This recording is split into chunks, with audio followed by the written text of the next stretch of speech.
Olá, começa agora mais um Horizonte Notícia Entrevista. No programa de hoje vamos falar da 30ª edição do Congresso Internacional da Sociedade de Teologia e Ciência da Religião, a SOTER, que aconteceu nesta semana na PUC Minas. Com painéis e palestrantes de vários lugares do Brasil e do mundo, a conferência debateu as religiões em reforma, 500 anos depois, uma reflexão sobre o contexto após a Reforma Protestante, que aconteceu em 1517. Vamos saber mais sobre como foram os trabalhos e as discussões com o professor César Kuzma, presidente da SOTER. Seja bem-vindo, professor Muito obrigado. César. Obrigado pela acolhida e pela oportunidade. Bom, primeiro, o que é a SOTER? Fala um pouquinho da sociedade para a gente, Então, a SOTER é uma sociedade civil e que tenta reunir um grupo de pesquisadores na área da teologia, estudiosos e cientistas da religião. Ela existe há 35 anos. Está espalhada pelo Brasil inteiro e ela é considerada a segunda maior sociedade de teologia e ciência da religião do mundo. A primeira é a dos Estados Unidos, a segunda é a nossa, com vários sócios e com uma história de caminhada já de bastante tempo. A proposta da SOTER sempre é trabalhar temáticas que são relevantes e emergentes da sociedade, temas e fronteiras que têm a ver com a religião, com a teologia, mas também que são implícitos assim dos dramas da sociedade, de que maneira nós podemos colocar um olhar crítico, um olhar sensível, uma resposta também acadêmica e científica para essas questões. Nos últimos anos aí com uma parceria com a PUC Minas, né? Sim, nós estamos celebrando 9 anos de parceria com a PUC Minas. Devemos agradecer muito a acolhida do reitor, na pessoa de Dom Joaquim Moll. É uma parceria que deu um caráter mais acadêmico à SOTER, então somos muito gratos a essa e esperamos que ela continue.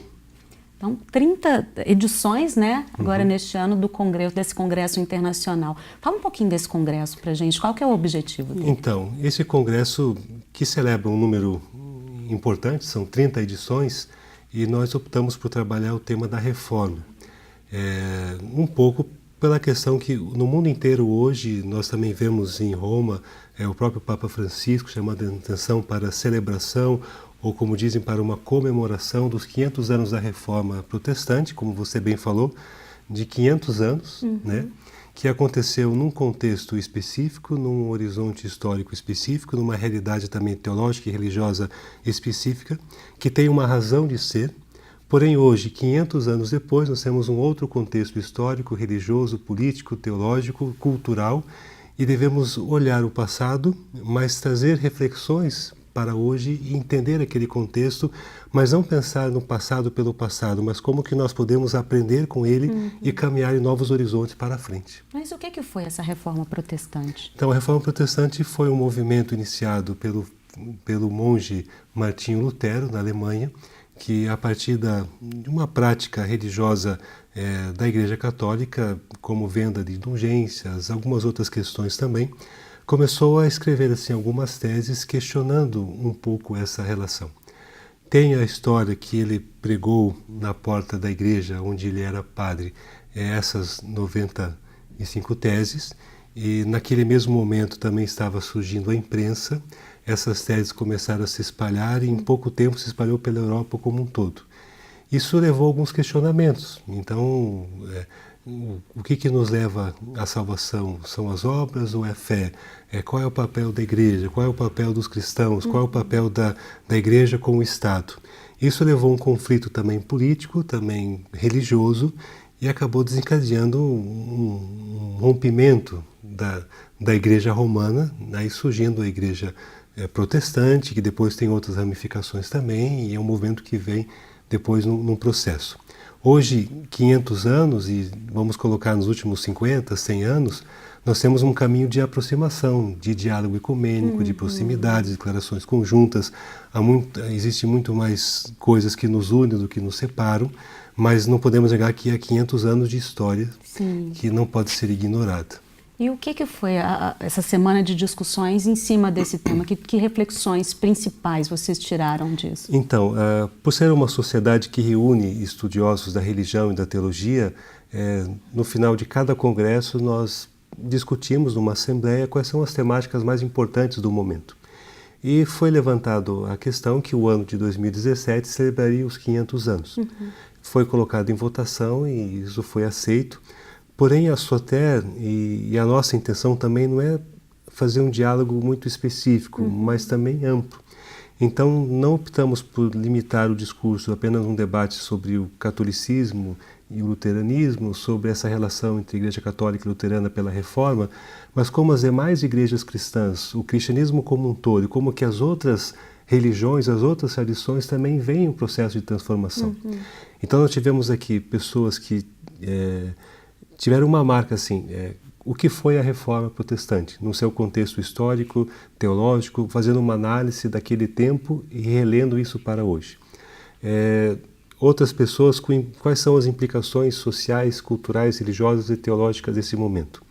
Depois entrou numa questão, o Papa Francisco hoje tem sido chamado como um Papa de reformas e tem provocado mudanças, transformações.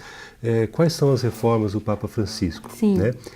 E será que as outras religiões, como o islamismo, como o judaísmo, como o budismo, as religiões afro-brasileiras, elas também não sofrem transformações no decorrer do tempo, desses anos todos? Então nós trouxemos em painéis ou em conferências pessoas de diferentes tradições.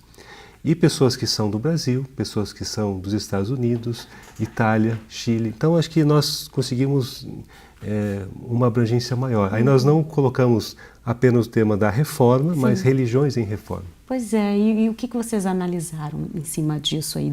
Como é que está esse cenário religioso, interreligioso, esse diálogo entre as religiões hoje, essa aproximação que o Papa Francisco tem feito, né, das outras religiões? Então, o evento nos deu a possibilidade de colocar esses pontos em discussão. E colocar esses pontos de discussão com pessoas paralelas. Então, o católico com o luterano, o metodista junto com alguém da igreja presbiteriana, um painel onde tem um judeu e também tem um muçulmano, um budista e uma pessoa que representava as igrejas, as religiões afro-brasileiras. Então, não foi apenas, não tivemos falas isoladas, mas falas em conjunto. Então, esse pluralismo aconteceu. E mesmo entre os conferencistas e muitas das pessoas que participaram conosco colocaram que a grande riqueza do Congresso foi dar uma visibilidade, uma oportunidade de discussão para essas pessoas. E até tradições religiosas que nós sabemos que estão, sabemos que elas são numerosas, como o caso das religiões afro-brasileiras, mas que talvez a sociedade ela torna invisível. Então você dá a voz para essas pessoas, para elas poderem apresentar, dizer a sua transformação, tirar assim alguns rótulos, né? Tivemos lá um monge budista e uma pergunta que foi feita a ele, será que o budismo não é uma religião de autoajuda? Né? Porque nós pegamos alguns livros de autoajuda que usam as práticas de meditação. Veja, essas questões têm que ser colocadas. Então acho que nós temos um balanço muito positivo. Tivemos um público grande, 500 pessoas participando do Congresso, é um número recorde assim, para o Congresso da Soter. Isso mostra a solidez, isso mostra o compromisso acadêmico e isso mostra também um sentido aberto daquilo que nós podemos fazer e ser. Que destaques de participações o senhor pode falar para a gente aí? Olha, nós tentamos fazer assim algumas parcerias. Então nós trouxemos um professor dos Estados Unidos, que é da Sociedade Teológica de lá, é da ACTUS, Associação dos Teólogos Católicos Hispânicos Norte-Americanos, porque tem a dos católicos não hispânicos. Então, e ela é grandiosa, essa sociedade. Então ele falou para nós das reformas do Papa Francisco, mas como que o exemplo, o modelo do Papa Francisco pode influenciar outras religiões, desde quando ele era arcebispo e cardeal em Buenos Aires, o seu contato com o judaísmo, o seu contato com o Islã, com outras tradições, e agora nesses encontros ecumênicos e diálogo interreligioso que ele tem feito, foi o professor Peter Casarello. Tivemos a presença importante de o professor Walter Altman, no primeiro dia foi a palestra de abertura, e ele foi moderador do Conselho Mundial de Igrejas por muitos anos. Ele é um brasileiro, mas trabalhou no Conselho Mundial de Igrejas na Suécia, então acho que são riquezas que a gente pode trazer também. E também queria colocar a presença feminina da professora Maria Elise, que é de São Paulo, que representa a Faculdade Umbandista, mas ela é do Candomblé. E ela já participa da Soter há algum tempo, mas foi a primeira vez que alguém da sua tradição pôde falar num congresso como esse.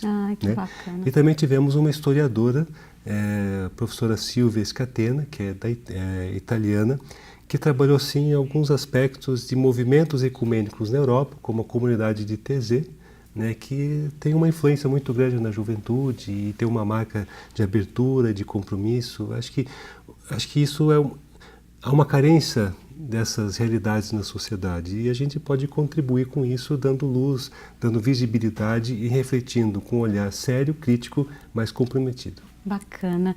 Bom, e para a próxima edição, né, para a gente encerrar, vocês já estão com um tema escolhido, né? Sim. Acho que bastante adequado aí para esse momento que a gente está vivendo aqui no Brasil. Né? Sim, como eu falei para você no início, nós queremos trabalhar temas de fronteira e temas que emergem assim do drama da sociedade. E nós optamos e fizemos algumas discussões e para 2018 o nosso congresso vai trabalhar a temática de religião, ética e política. Acho que nós temos uma demanda grande, não apenas no Brasil, mas percebemos que essa crise de direitos, essa crise democrática, ela é uma carência no mundo todo. E você poder trazer isso aqui num espaço acadêmico, porque aí a vantagem é você sai daquele discurso superficial, sim, que às vezes gera brigas e rivalidades, e você traz uma discussão mais profunda. Então vamos tentar analisar isso de maneira mais coesa, mais firme. Acho que também pretende ser um congresso muito favorável. Muito rico, com certeza. Sim. Muito obrigada pela presença. Obrigado viu, você professor? E a todo o programa pela atenção.